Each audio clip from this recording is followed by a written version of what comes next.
show you what you get in the box here.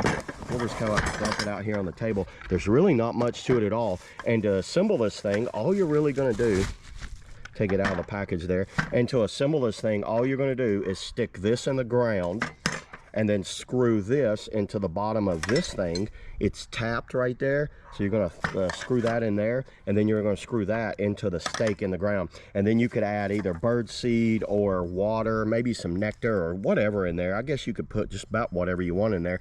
And look how cool the shape is. It's a very nice flowery looking shape. And I've got a little area over here that I'm going to put it up by a bird feeder. So I'm going to make it a bird bath is what I'm going to do. So yeah, let's get this thing put together and see what it looks like. Okay, I'm over here by the little bird feeder. Check out this bird feeder too. I highly recommend one of these. This thing has an adjustable kind of top on it, and it's a squirrel proof, and it has a little area right here for like water and birds, so they'll be able to go back and forth. So what I'm going to do is put it right here. I stuck the base in the ground. You want to screw this on to the bottom of the base here.